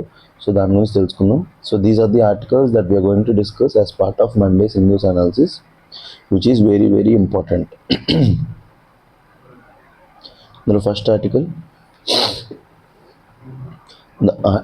the article critiques the political slogan of double engine government. So political slogan of double engine గవర్నమెంట్ని క్రిటిక్ చేస్తుంది. డబుల్ ఇంజిన్ అంటే ఏమీ లేదు. మన ఇండియా లోపల ఫెడరలిజం ఉంది. సెంట్రల్ లెవెల్లో, స్టేట్ లెవెల్లో డిఫరెంట్ గవర్నమెంట్స్ ఎగ్జిస్ట్ అవుతాయి. ఇద్దరికి పవర్స్ ఎక్కడి నుంచి వస్తాయి, కాన్స్టిట్యూషన్ నుంచి వస్తాయి. So this is what federalism is according to 7th schedule. మనందరం తలుచుకున్నాం కదా. ఈ డబుల్ ఇంజిన్ గవర్నమెంట్ ఏంటంటే సెంట్రల్ లెవెల్లో, స్టేట్ లెవెల్లో సేమ్ పార్టీ పవర్లోకి వచ్చింది అనుకున్న ఒక X అనే పార్టీ, దాన్ని డబుల్ ఇంజిన్ గవర్నమెంట్ అంటాం అనమాట. సో దాని గురించి చెప్తున్నారు. మోడీ సర్కార్ డబుల్ ఇంజిన్ సర్కార్ అంటూ ఉంటారు కదా. సో డబుల్ ఇంజిన్ గవర్నమెంట్ అనేది same party ruling at central and state, arguing that it raises serious constitutional concerns about fiscal federalism. So government ఎలాంటి స్లోగన్స్ ఇచ్చినప్పుడు బాగానే అనిపిస్తుంది, కానీ ఫిజికల్ ఫెడరలిజం అనే టాపిక్ ఏదైతే ఉంటుందో, ఫిజికల్ ఫెడరలిజం అంటే central state relations with respect to financial matters. So దాన్ని ఎఫెక్ట్ చేస్తుంది. పొలిటికల్ న్యూట్రాలిటీ, నార్మల్గా సెంటర్ అనేది స్టేట్స్కి డబ్బులు ఇచ్చినప్పుడు ఏ పార్టీ స్టేట్ లోపల రూలింగ్లో ఉందని చూడకూడదు, వాటిని ఎఫెక్ట్ చేస్తుంది. అండ్ ఇన్స్టిట్యూషనల్ బ్యాలెన్స్ని కూడా ఎఫెక్ట్ చేస్తుంది అనేసి ఆథర్ చెప్తున్నారు. So meaning and political narrative of double engine. So the slogan suggest that when the same party governs the center and state, దాన్ని ఏమంటాం, డబుల్ ఇంజిన్ అంటాం. సో దాని యొక్క మెయిన్ ఏంటి, aim, development becomes faster. Central లెవెల్లో, state లెవెల్లో same government ఉన్నప్పుడు policy implementation చాలా ఫాస్ట్గా ఉంటుంది, డబ్బులు ఈజీగా వస్తాయి. So development becomes faster, coordination improves, ఎందుకంటే సెంట్రల్ గవర్నమెంట్ ఏం చెప్తే స్టేట్ గవర్నమెంట్స్ అవి ఉంటాయి సేమ్ పార్టీ ఉన్నప్పుడు. While seemingly benign, it implicitly signals preferential treatment to aligned states. So చూడడానికి ఇది బాగానే ఉన్నా, ఎవరైతే ప్రిఫరెన్షియల్ స్టేట్స్, ఏ స్టేట్స్ అయితే రూలింగ్ పార్టీ సెంటర్లో ఉన్నదానికి ఓట్ వేస్తారో వాళ్ళకి పార్షియాలిటీ అనేది ఉంటుంది, ప్రిఫరెన్షియల్ ట్రీట్మెంట్ ఉంటుంది అని చూపిస్తుంది అనమాట. This shift governance from constitutional federalism to political alignment based federalism. So constitutional federalism ఏంటి, సెంటర్ ఉంది, స్టేట్స్ ఉన్నాయి. సెంట్రల్ గవర్నమెంట్, స్టేట్ గవర్నమెంట్స్ అన్నిటిని ఈక్వల్గా చూడాలి. బట్ ఈక్వల్గా చూడకుండా ఒక స్టేట్ని బాగా చూసి ఇంకొక స్టేట్ని బాగా చూడకపోతే అది పొలిటికల్ అలైన్మెంట్ బేస్డ్ ఫెడరలిజం అవుతుంది తప్ప కాన్స్టిట్యూషనల్ ఫెడరలిజం అనేది అవ్వదన్నమాట. So constitutional principle of federalism, మన ఇండియన్ కాన్స్టిట్యూషన్లో ఫెడరలిజం అనే టర్మ్ లేదు కానీ, సో ప్రిన్సిపల్ ఏంటంటే Indian constitution establishes a federal structure with unitary bias. So ఇది మనం ఎక్కడి నుంచి తెచ్చుకున్నాం, కెనడా నుంచి తెచ్చుకున్నాం. సో కెనడా నుంచి తెచ్చుకున్నాం Indian constitution. So Indian constitution a federal structure with unitary bias, clear division of powers, యూనియన్కి, స్టేట్కి. సో కాంకరెంట్ లిస్టులు. సో 7th షెడ్యూల్ ఇంకా ఆర్టికల్ 246 చూస్తే మీకు క్లారిటీ వచ్చేస్తుంది. కీ ప్రిన్సిపల్స్ ఏంటి ఇందులో? Resources belong to the people of India, not ruling parties. So ఒకటే సింపుల్, ఏ పార్టీ రూలింగ్లో ఉంటుంది అనేది మనకు సంబంధం లేదు. రిసోర్సెస్ అనేవి పీపుల్ ఆఫ్ ది కంట్రీకి డిపెండ్ అవుతుంది, అదే key principal. Tax collected and redistributed based on the objective criteria, not political alignment. So మన అందరూ ఫిజికల్ బడ్జెట్స్ వినే ఉంటారు. బడ్జెట్లో ఏముంటుంది? Revenue, expenditure. ఎక్స్పెండిచర్ అంటే ఏంటి? డబ్బులు ఖర్చు పెట్టడం గవర్నమెంట్. రెవెన్యూ అంటే కలెక్ట్ చేయడం. గవర్నమెంట్ డబ్బులు ఎందుకు కలెక్ట్ చేస్తుంది? రీడిస్ట్రిబ్యూషన్ చేయడానికి, ఎవరైతే పూర్ పీపుల్ ఉన్నారో వాళ్ళ మీద వెల్ఫేర్ స్కీమ్స్ ద్వారా ఖర్చు పెట్టడానికి. So tax collected or redistributed based on objective criteria, not political alignment. So institutions like finance commission ensure fairness. So మనకు ఆర్టికల్ 280 ప్రకారం ఫినాన్స్ కమిషన్ ఉంది, అది రికమెండేషన్స్ ఇస్తుంది సెంటర్కి స్టేట్స్కి మధ్య ఎట్లా డబ్బులు షేర్ అవ్వాలని. So recommendations are very very important అనమాట. సో బట్ ఇప్పుడు డబుల్ ఇంజిన్ గవర్నమెంట్ వల్ల ఏంటి, ఏవైతే స్టేట్స్ లోపల సేమ్ పొలిటికల్ పార్టీ ఉందో, ఫర్ ఎగ్జాంపుల్ మీ గురించి బీజేపీ సెంట్రల్ గవర్నమెంట్లో ఉందనుకుందాం, స్టేట్స్ లోపల కూడా బీజేపీ ఉందనుకోండి, అప్పుడేంటి, political messaging often employees states not aligned with the centre may face fund constraints. For example ఏ స్టేట్లో బీజేపీ ఉంది, బీ స్టేట్ లోపల ఇంకేదో ఎక్స్ పార్టీ ఉన్నప్పుడు ఈ బీజేపీ నాన్ బీజేపీ స్టేట్కి డబ్బులు అనేవి తక్కువ వస్తాయి అన్నమాట. So states not aligned with centre may face fund constraints. This creates indirect coercion of voters అనమాట. దీనివల్ల ఏమవుతుందంటే ఓటర్స్ ఏం ఫీల్ అవుతారంటే better to vote for this government. Violation of equal citizenship principle అనమాట. సో సిటిజన్స్ అందరికీ ఈక్వల్గా funds అన్నీ కూడా డిస్ట్రిబ్యూట్ అవ్వాలి, దాన్ని కూడా వైలేట్ అవుతుంది. This contradicts article 14 equality before law అని federal spirit of partnership between union and states. రెండింటిని కూడా వైలేట్ చేస్తుంది. మెయిన్గా ఆర్టికల్ 14 వైలేట్ చేస్తుంది, ఎందుకంటే violation of equal citizenship principles. మీకు ఇండియన్ సిటిజన్ అయినప్పుడు ఏ స్టేట్లో ఉన్న సిటిజన్ని బి స్టేట్లో ఉన్న సిటిజన్ని నువ్వు డిఫరెన్షియేట్ చేయకూడదు, అందరినీ కూడా నువ్వు ఈక్వల్గానే చూడాలి. So fiscal federalism issues.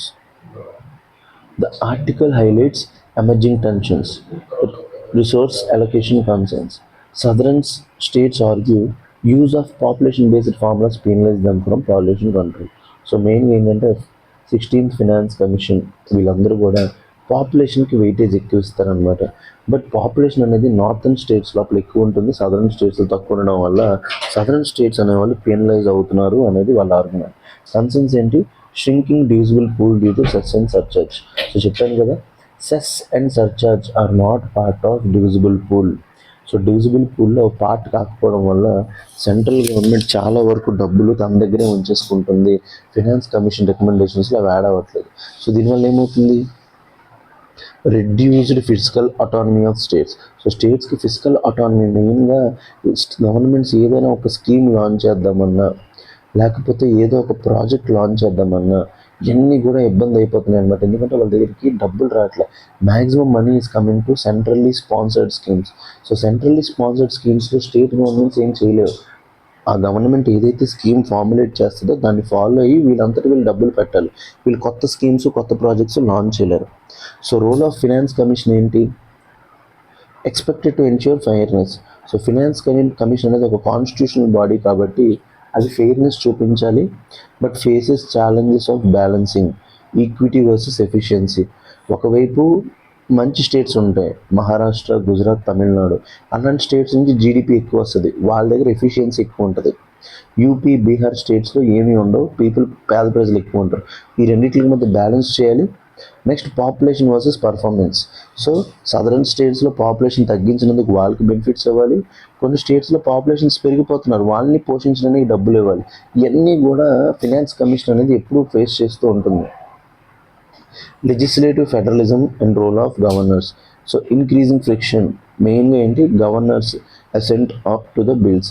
మీరు గవర్నర్స్ ఆఫ్ తమిళనాడు అవ్వచ్చు, ఆర్ఎన్ రవి రీసెంట్గా వెళ్ళిపోయారు. సో తమిళనాడు అవనియండి, కేరళ అవనియండి, కర్ణాటక అవనియండి, ఎన్ని ప్లేసెస్ లోపల రీసెంట్గా మనం ఏం ఎస్టాబ్లిష్ చేసాం? Governors are not assenting to the bills అన్నమాట. సో వాళ్ళ యొక్క మెయిన్ రోల్ ఏంటి? ఆర్టికల్ 200 ప్రకారం to give assent to the bill. So వీళ్ళు ఏం చేస్తున్నారంటే వాళ్ళ దగ్గర పాకెట్ వీటో లేకపోయినా సరే బిల్స్ మీద ఇండెఫినెట్గా అసలు బిల్స్ మీద కూర్చుంటే బిల్స్కి అసెంట్ ఇవ్వట్లేదు. సో దీనివల్ల గవర్నెన్స్ నడట్లేదు. Governors acting as political agents rather than constitutional heads.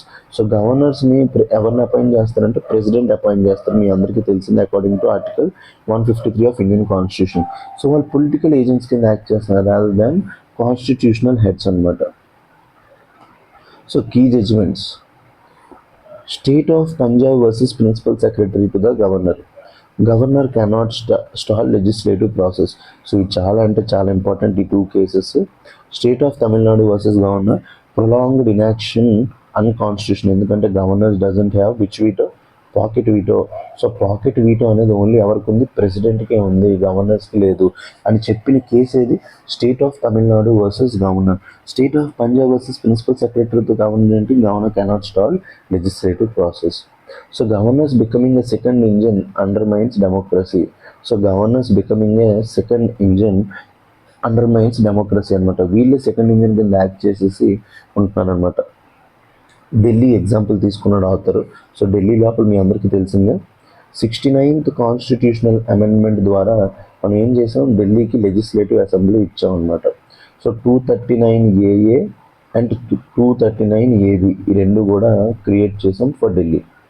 So conflict between elected government versus lieutenant governor. So lieutenant గవర్నర్కి ఎలక్టెడ్ గవర్నమెంట్కి ఎప్పుడు conflict, mainly based on appointment services.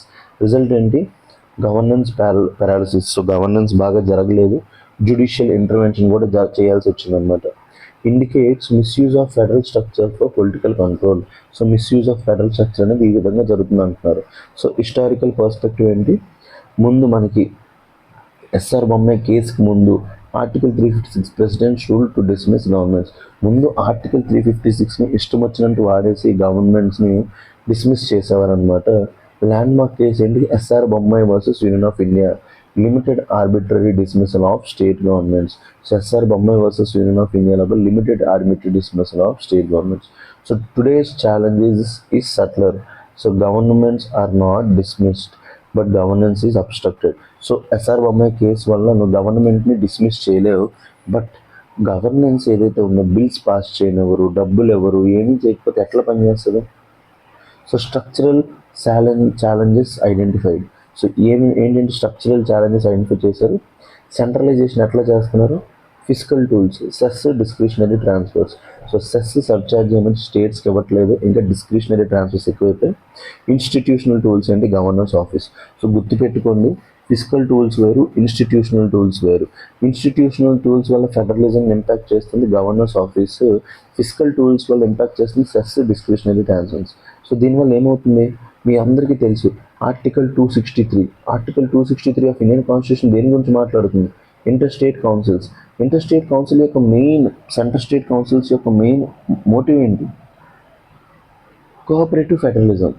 So మెయిన్గా ఈ సెంట్రల్ గవర్నమెంట్ ఈ పనులు చేయడం వల్ల ఏమవుతుంది, కోఆపరేటివ్ ఫెడరలిజం వీక్ అయిపోతుంది అనమాట. సో దీనివల్ల ఏమవుతుంది, rise of competitive and coercive federalism ఇది ఎక్కువ అయిపోతుంది.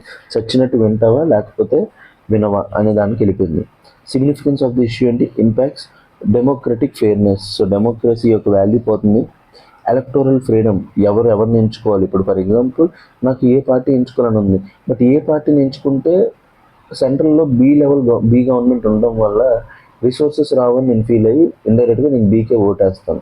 సో అట్లా జరుగుతుంది. ఎందుకంటే నేను కూడా అట్లా ఆలోచించాను తెలుసా, మీరు అంతవరకు ఆలోచించాల్సిన అవసరం లేదు. మన స్టేట్ ఈ పొజిషన్లో ఉంది, మనం ఏ గవర్నమెంట్కి వేస్తే బెటర్, ఎక్కడి నుంచి ఫండ్స్ ఎక్కువ వస్తాయని ఆలోచించారు. Next balanced regional development. So regional development కూడా బ్యాలెన్స్ జరుగుతుంది. రిస్క్స్ ఏంటి, citizens rights tied to political choices. So citizens యొక్క రైట్స్ ఏమేమి ఉంటాయంటే పొలిటికల్ చాయిసెస్కి లింక్ అయి ఉంటుంది అనమాట. సో ఆ పార్టీకి ఓటేస్తే పర్లేదు, లేకపోతే ఉండదు. So erosion of trust in institutions. So దీనివల్ల ఏమవుతుందంటే ఇన్స్టిట్యూషన్స్లో ట్రస్ట్ పోతుంది. సో మీరు అంటారు కదా, సో గవర్నమెంట్ ఎగ్జామ్స్ అంటే డబ్బున్న వాళ్ళకే వస్తాయి, లేకపోతే ఇది అదే అని.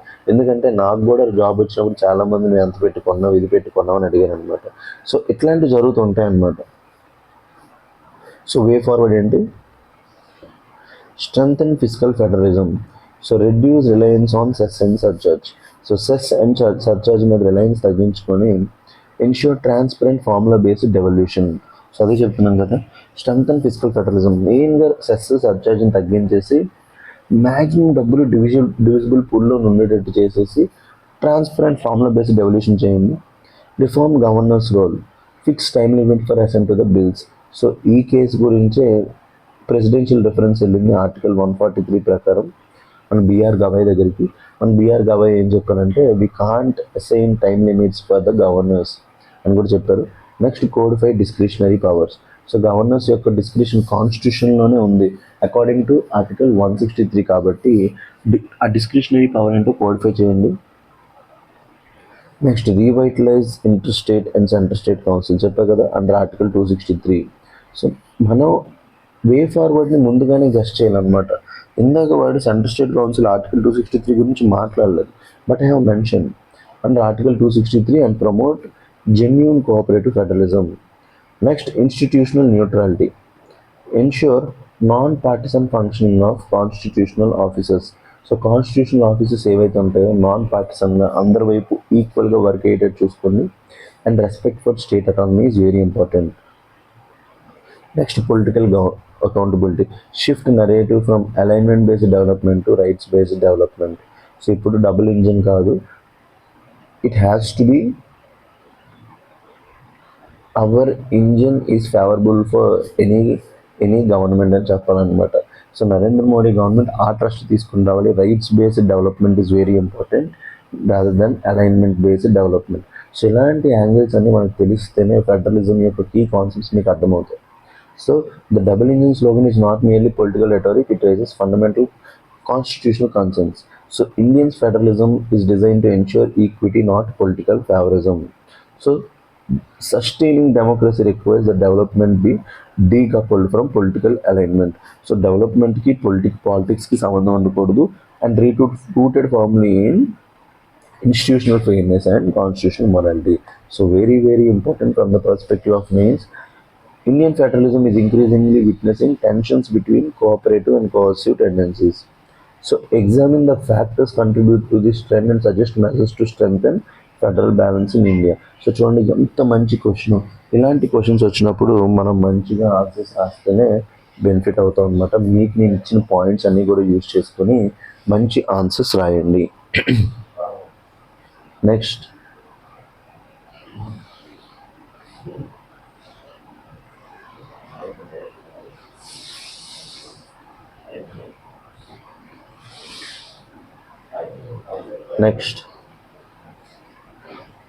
how Agri-PV can turn India's farmers into dual purpose powerhouses.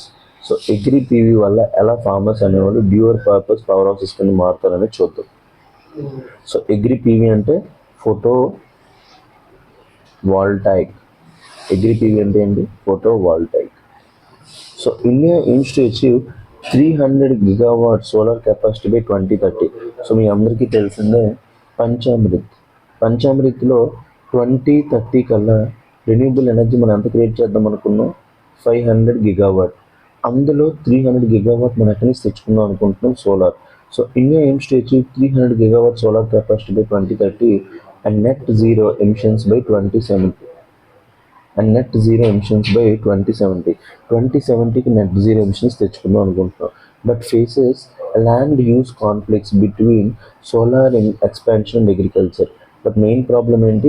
Land use. మన ఇండియాలో అప్పుడు మీ అందరికీ తెలిసిందే 2.5% ఆఫ్ వరల్డ్ ల్యాండ్ ఉంది.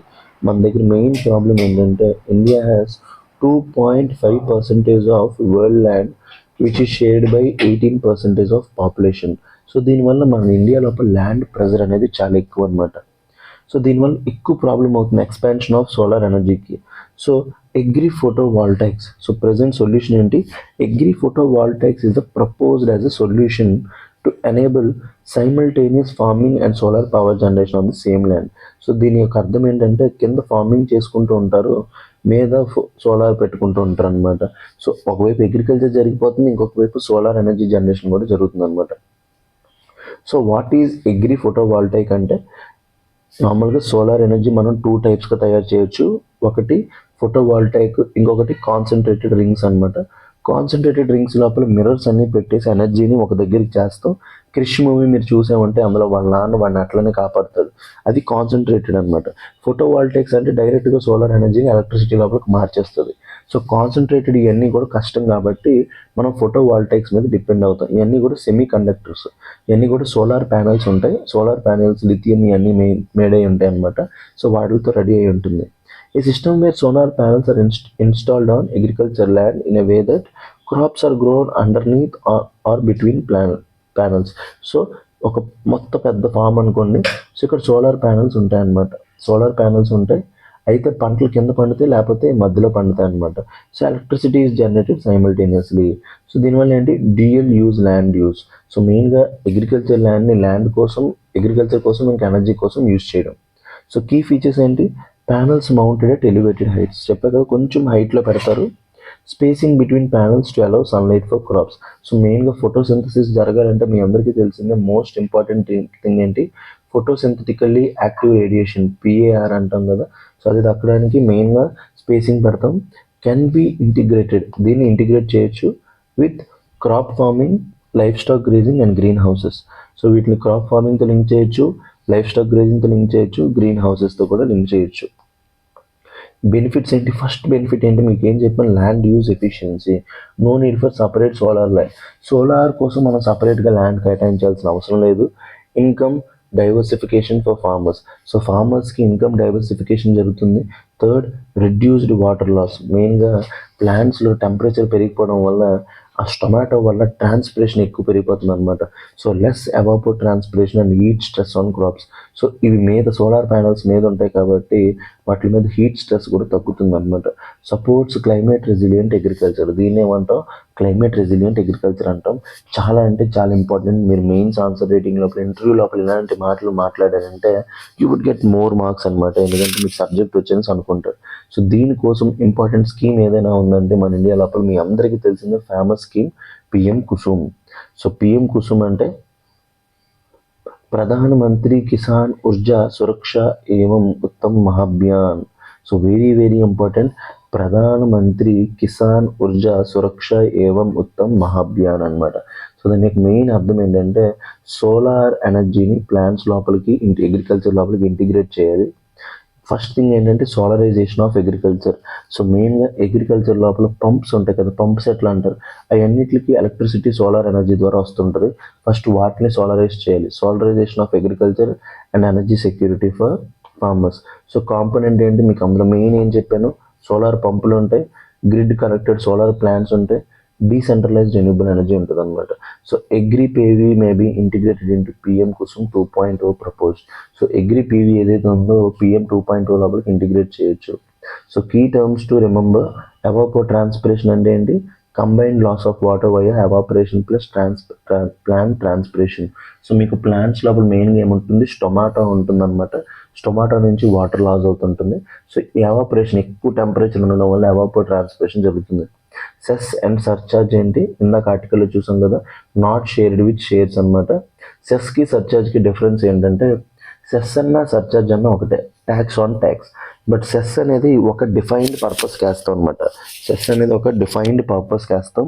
సర్చార్జ్ అనేది ఒక రీజన్ ఉండదు. సర్చార్జ్ అనేది మెయిన్గా ఇన్కమ్స్ మీద వాటి మీద వేస్తాం అనమాట. నెక్స్ట్, డీసెంట్రలైజ్డ్ ఎనర్జీ జనరేషన్ అంటే ఒక సెంట్రలైజ్డ్ ఇది ఉండదు, ట్రాన్స్ఫార్మర్స్ ఇవన్నీ ఉండవు అనమాట. Power production near consumption points. So ఇప్పుడు మనకి ఎలక్ట్రిసిటీ ఎట్లా వస్తుంది, ఒక జెన్కో ఉంటుంది, జనరేషన్ కార్పొరేషన్, అక్కడి నుంచి ఎక్కడికి వస్తుంది, డిస్ట్రిబ్యూషన్ కంపెనీస్, అక్కడి నుంచి మన ఇంట్లోకి వస్తున్నాయి. బట్ అట్లా కాకుండా మీ ఇంట్లోనే ఫోటో వాల్టైక్ ఉందనుకోండి, ఇక్కడే మీరు ఎలక్ట్రిసిటీ జనరేసుకొని ఇక్కడే వాడుకుంటారు. సో వాటిని డీసెంట్రలైజ్డ్ ఎనర్జీ జనరేషన్ అంటాం. సో దీని గురించి ఒక ఎంసీక్యూ ఇచ్చాను. Consider the following statements regarding agro-photovoltaics. It involves extensive use of agricultural land for solar generation. Main అదే కదా, అగ్రికల్చర్ ల్యాండ్ యూజ్ చేస్తాం. It allows simultaneous cultivation of crops and generation of solar energy. Main అదే కదా, ఒకవైపు crops పండుతుంటే ఇంకొక వైపు solar energy. It reduces evapor transpiration, can improve water use efficiency. One of the main problem ఏంటి, evapor transpiration జరుగుతుంది కాబట్టి అన్నిటికి solution ఏంటి, agri PV. So the correct answer to this question is 1, 2, 3. ఇలాంటి క్వశ్చన్స్ వచ్చినప్పుడు you can handle it easily. మీకు ఏంటో తెలిస్తే, లేనప్పుడు మనం ఏం చేయలేము అనమాట. సారీ ఇక్కడ ఫస్ట్ స్టేట్మెంట్లో ఎక్స్క్లూజివ్ యూజ్ అన్నాడు కదా, ఎక్స్క్లూజివ్ యూజ్ కాదు, మెయిన్గా అగ్రికల్చర్ సోలార్ పవర్కే కాదు, దాన్ని అగ్రికల్చర్ పండించడానికి వాడతాం కాబట్టి ఇంక్లూజివ్ యూజ్, డ్యూయల్ యూజ్ అనమాట. సో స్టేట్మెంట్ని కరెక్ట్గా చూడలేదు. So the correct answer to this question is 2 and 3. So ఇంత సింపుల్గా ఉంటాయి అనమాట, but mainly focus on the statements. Next, old Mangalore port likely to get a jetty via Sagarmala. So మీ అందరికీ సాగర్మాల తెలుసు కదా. సో పోర్ట్స్ లోపల ఇన్ఫ్రాస్ట్రక్చర్ బిల్డ్ చేసి అన్ని పోర్ట్స్ని కనెక్ట్ చేసే ప్రాజెక్టే సాగర్మాల. సో దాని గురించి చూద్దాం చూడండి. The Karnataka maritime board has proposed dedicated jetty at old Mangalore port. So old Mangalore port దగ్గర డెడికేటెడ్ జెట్టి పెడదాం అనుకుంటున్నారు under Sagarmala program to improve connectivity and cargo services with Lakshadweep islands. So Lakshadweep ఐలాండ్స్తో మెయిన్గా కనెక్టివిటీ పెంచడానికి జెట్టి పెడదాం అనుకుంటున్నాం. So Sagarmala program is very important. Launched in 2015 by government of India. So 2015 లోపల government of India launch చేసింది. Nodal ministry ఎవరు? Ministry of port, shipping and waterway. Very very important. ఇలాంటి questions వచ్చినప్పుడు మినిస్ట్రీ ఎవరని అడుగుతారు. సో సాగర్మాల ప్రాజెక్ట్కి మినిస్ట్రీ ఎవరు? Ministry of port, shipping and waterway. Objective ఏంటి? Port led development. Main objective ఏంటి? పోర్ట్స్ నుంచి డెవలప్మెంట్ జరగాలి. ఎందుకంటే ట్రాన్స్పోర్ట్ కాస్ట్ అందులో తక్కువ ఉంటుంది, రెడ్యూస్ లాజిస్టిక్స్ కాస్ట్. చెప్పా కదా, మెయిన్గా లాజిస్టిక్స్ అనేవి అన్నిటికన్నా ఎక్కువ దేనికి ఉంటుంది అంటే ల్యాండ్ బేస్డ్ అనమాట. సో ల్యాండ్ మీద మన ఇండియా లోపల మ్యాక్సిమం ట్రాన్స్పోర్ట్ జరుగుతుంటుంది. Enhanced coastal shipping and inland water ways. So coastal shipping పెంచడానికి, ఇన్లాండ్ వాటర్ వేస్ని ప్రమోట్ చేయడానికి. అందుకే మనం ఏం చేద్దాం అనుకుంటున్నాం, నేషనల్ వాటర్ వేస్ కూడా మనం ఏం చేస్తున్నాం ఇప్పుడు, డెసిగ్నేట్ చేస్తున్నాం అనమాట. Promote coastal economic zones. So coastal economic zones కూడా ప్రమోట్ చేయడానికి. సో కీ కాంపోనెంట్స్ ఏంటి of Sagarmala project? Port modernisation. So ports లోపల ఇప్పుడు ఈ జెట్టి ఉందా, జెట్టి కట్టడం ఏంటి? It's part of port modernisation. ఇంకా న్యూ పోర్ట్స్ కట్టడం. సో నా క్వశ్చన్ ఏంటంటే, how many major ports does we have? India లోపల ఎన్ని మేజర్ పోర్ట్స్ ఉన్నాయి? 11, 12, 13, 14. ఎన్ని మేజర్ పోర్ట్స్ ఉన్నాయి కింద కామెంట్ సెక్షన్ లోపల కామెంట్ చేయండి. ఇంకా ఆ పోర్ట్స్ అన్నింటినీ కూడా నేమ్తో మెన్షన్ చేయండి. యూపీఎస్సీలో ఎక్కువగా క్వశ్చన్స్ ఇక్కడ నుంచి వస్తున్నాయి అనమాట. పోర్ట్స్ మీద వచ్చినప్పుడు ఎన్ని మేజర్ పోర్ట్స్ అని అడుగుతున్నాడు. Next, port connectivity. సో మెయిన్గా ఏంటంటే పోర్ట్స్ అనేవి మెయిన్ ల్యాండ్తో ప్రాబ్లమ్స్తో లింక్ లేదనమాట. రోడ్డుకి కానీ రైలు కానీ ప్రాబ్లం లింక్లో లేదు. ఎగ్జాంపుల్ ఏంటంటే, నిన్నే ఎల్పిజి సిలిండర్ వచ్చింది, అది మ్యాంగ్లూర్ లోపల బిగ్గెస్ట్ ఎల్పిజి హబ్ ఉంది మన దగ్గర. సో అట్లాంటి మన కనెక్టివిటీ ఎక్కువ ఉంటే ఈజీగా ఇండియా లోపల గూడ్స్ని పంపించవచ్చు. Next, port led industrialisation. మీరు ఎక్కడైనా చూడండి, మీరు చైనా వెళ్ళారంటే చైనా లోపల major cities are related to ports ఉంది. అందుకే మన ఆంధ్రప్రదేశ్ లోపల కూడా వైజాగ్ని బాగా యూజ్ చేసుకుంటే పోర్ట్ లెడ్ ఇండస్ట్రియలైజేషన్ అనేది బాగా జరుగుతుంది. But AP government has to focus main on it.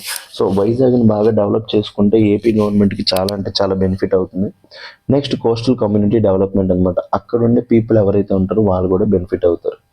So old Mangalore port. So మెయిన్గా ఎక్కడ ఉంది ఇది? Mangalore, Karnataka. Functions as a minor intermediate port under state government. So minor intermediate port కింద యాక్ట్ చేస్తుంది.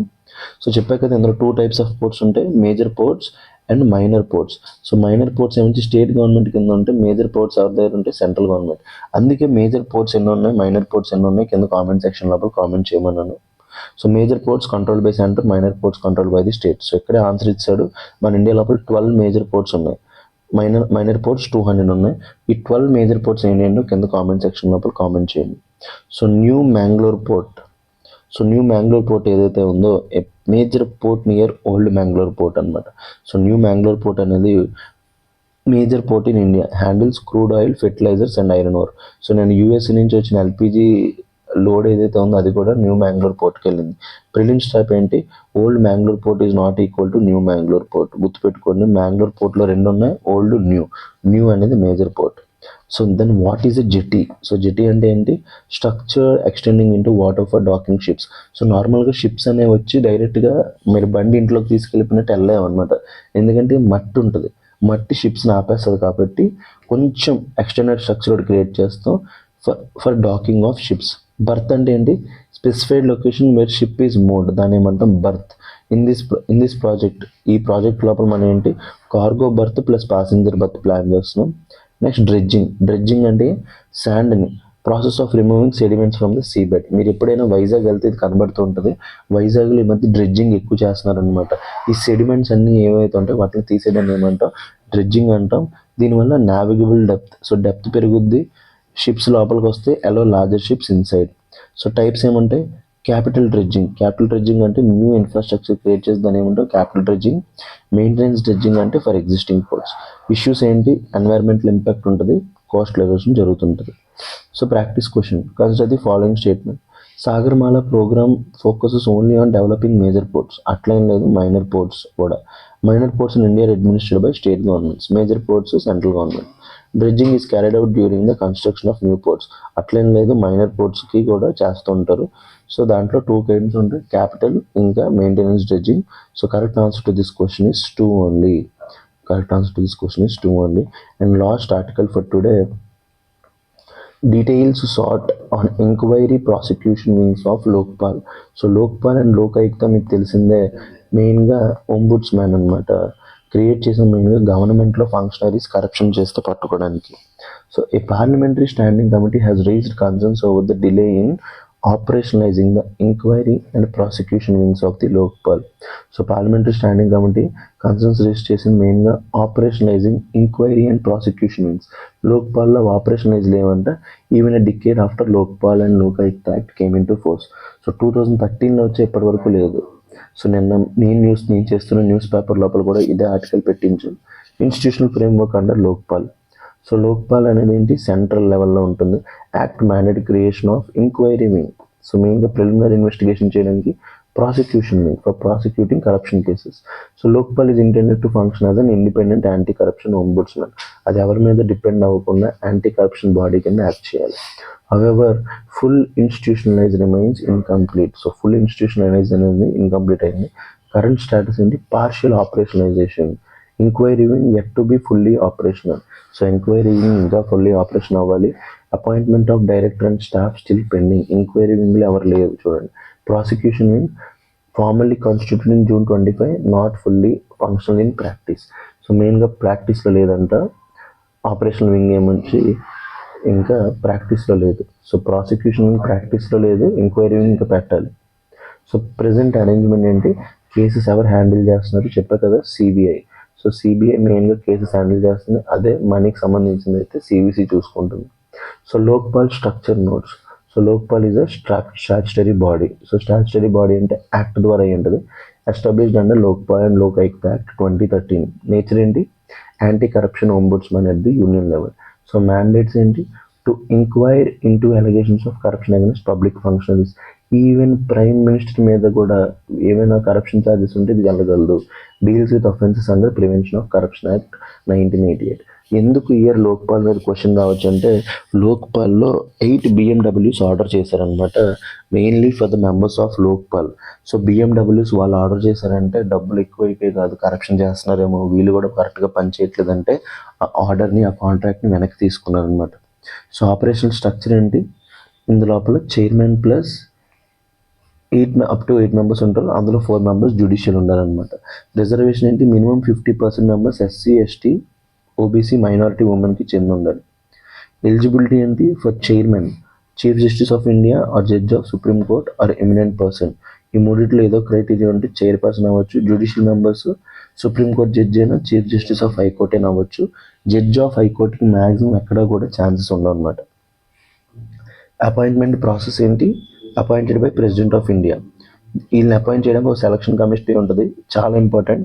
PM, speaker of Lok Sabha, leader of opposition Lok Sabha, chief justice of India nominee and 1 eminent jurist. 6 members ఉంటారన్నమాట ఈ selection కమిటీలో. PM, speaker of Lok Sabha, leader of opposition Lok Sabha, chief justice of India and 1 eminent jurist. Very very important. Year నాకు ఎందుకు ఎక్కడి నుంచే question రావచ్చు అనిపిస్తుంది.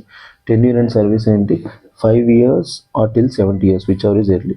So చైర్పర్సన్కి same as chief justice of India, మెంబర్స్కి same as supreme court judges salary ఉంటుంది అనమాట. సో జ్యూరిస్డిక్షన్ ఏంటి, ప్రైమ్ మినిస్టర్ కూడా వెళ్తారు, బట్ నేషనల్ సెక్యూరిటీ మీద ప్రైమ్ మినిస్టర్ యాక్ట్ చేస్తే అందులోకి వెళ్ళడానికి లేదు. But cases up to 7 years only. 7 years దాటిస్తే వెళ్ళలేరు. Union ministers, members of parliament, all categories of central government employees, officials of boards, corporations అన్నీ కూడా, NGOs receiving foreign contributions greater than 10 lakhs. ఇదే exception అనమాట. ఫారెన్ కంట్రిబ్యూషన్ వచ్చిన ప్రతిదీ ఉండదు, greater than 10 lakhs రావాలి. సో కంప్లైంట్ ఫీచర్స్ ఏంటి?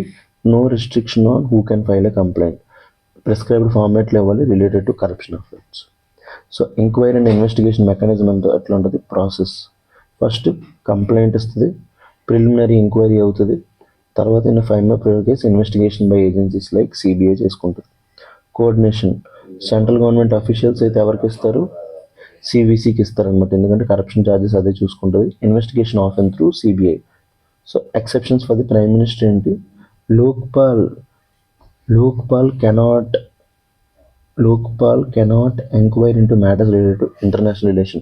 Prime minister international relations మీద ఏదైనా డీల్ చేసినప్పుడు, internal national security, public order, atomic energy, స్పేస్కి సంబంధించి చేసినప్పుడు వీళ్ళే దాన్ని ప్రాసిక్యూట్ చేయలేరు. సో స్పెషల్ సేఫ్ గార్డ్ ఏంటి? Enquiry requires full bench approval, 2/3 majority కావాలి. సో ఎంక్వైరీ కావాలంటే ఫుల్ బెంచ్ అప్రూవల్ ఉండాలి. So prelims question, consider the following statements under Lokpal. So the Lokpal is a constitutional body under 324 బట్టి పెట్టింది ఏంటి? Election commission of India. ఇక్కడ ఏమంటున్నాడు? Lokpal. First statement is wrong. The Lokpal has jurisdiction over prime minister with certain exceptions. Prime minister మీద కూడా అది వెళ్ళొచ్చు అని చెప్పాను. So which are the following is are correct అండి, కాబట్టి ఏ 2 ఓన్లీ, కాబట్టి ఆన్సర్ ఏంటి? ఏ. సో చూడండి 2ని 1ని వాడు జంబుల్ చేశాడు. So these are the articles that we have discussed comprehensively as part of Sundays and Mondays in the analysis. So thank you for watching. I request you all guys to like, share, subscribe and comment to LTX classes. దీంతో పాటు మన దగ్గర PT 365 ఇప్పుడు చెప్తున్నాను, economy అయిపోతుంది, next SNT start అవుతుంది, polity, environment అన్నీ కూడా నేను చెప్పున్నాను. So you can purchase those classes. So దీనివల్ల మీ రెప్యుటేషన్తో పాటు, మన LTX రెప్యుటేషన్తో పాటు ఆ ఇన్స్టిట్యూషన్లో నా రెస్పెక్ట్ కూడా పెరుగుతుంది అనమాట. So thank you very much for watching. Will meet tomorrow.